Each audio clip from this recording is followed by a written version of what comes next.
While LeBron James was breaking the NBA all-time scoring record from Kareem Abdul-Jabbar, You are correct, sir. Enes Kanter Freedom calls him out for his continued hypocrisy on China. Fuck. What is that? Is that a roasting I smell? I'm Jasper Gonzo, and this is What's Next.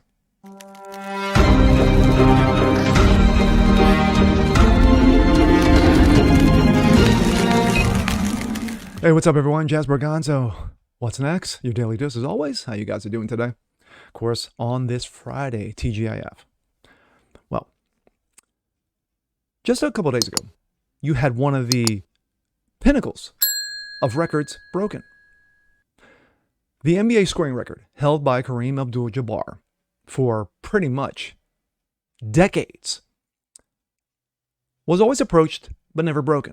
Up until now, one LeBron James, yes, LeBron James, who was drafted by the Cleveland Cavaliers, and of course has hopped from team to team over the years, with his stacked teams. Finally, after almost 20 years in the league, broke Jabbar's record the other night. Well, of course, it was celebratory, and congrats to everyone. But one man says, yeah, just because you broke the record doesn't mean you're still not a hypocrite. Enter one Enes Kanter Freedom.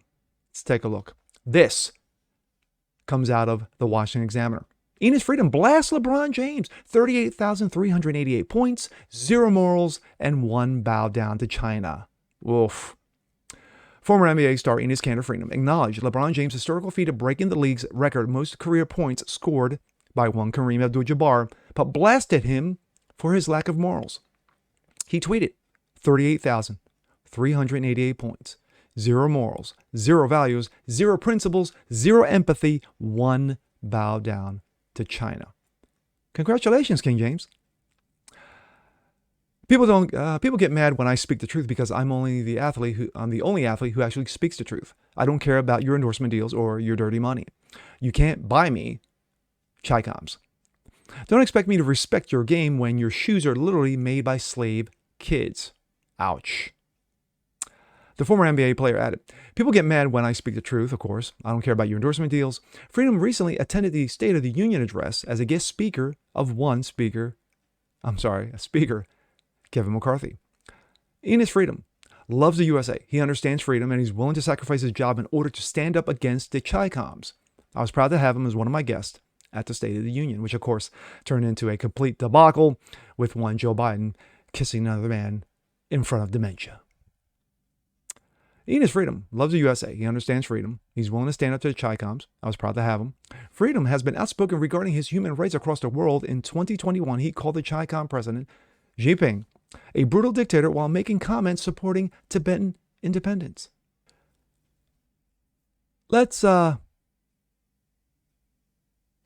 something here real quick. The fact of the matter is that Enes Freedom Kanter, or Enes Kanter Freedom, I think I flip-flop the words.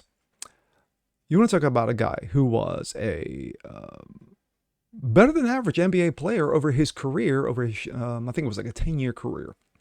But over the last 3 to 5 years, his eyes were opened with everything that was going on in China, with the hypocrisy that the NBA took to China, of course, taking their money.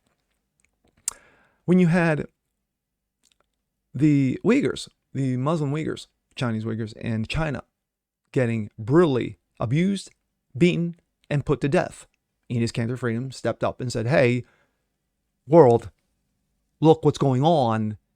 You guys need to acknowledge. But of course, sports is being sports. Sports is not about politics, ESPN. Sports is not about politics, Shannon Sharp. Sports is not about politics, Stephen A. Smith. But anywho,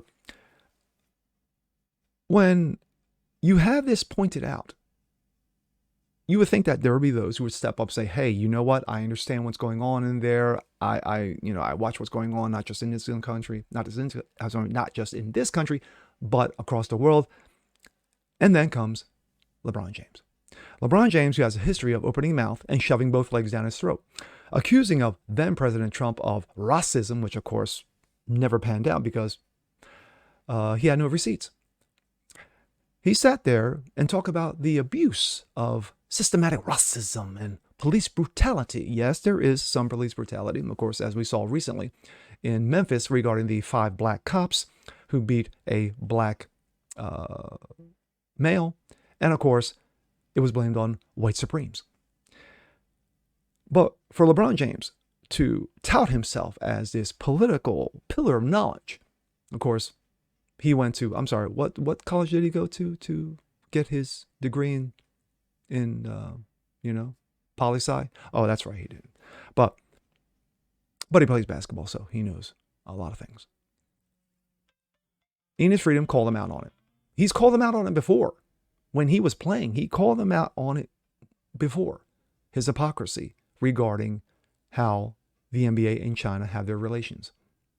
When one general manager, I think it was general manager of the Houston Rockets, said he agreed what was going on with the protest at that time from Hong Kong. Of course, in steps LeBron James and says, well,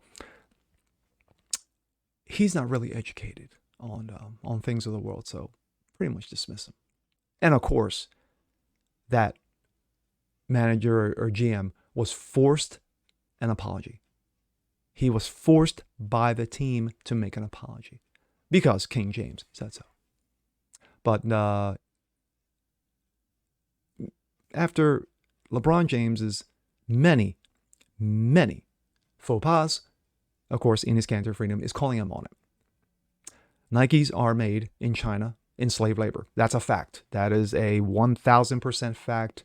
And of course, Nike doesn't care. But at the end of the day, Enes Kanter Freedom is correct.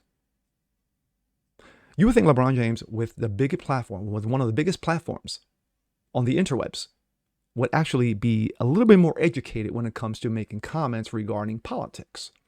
Doing his homework, FBI statistics, state statistics regarding police issues, regarding quote unquote systematic racism, regarding his comments that, black kids were getting killed left and right like it was going out of style by, white supreme cops. But then again, that's just me. I'm Jazz Berganzo. This is What's Next. Want to see more just like this? Please leave a comment below. Like it, share it, subscribe to it. And we'll catch you guys next time. Peace.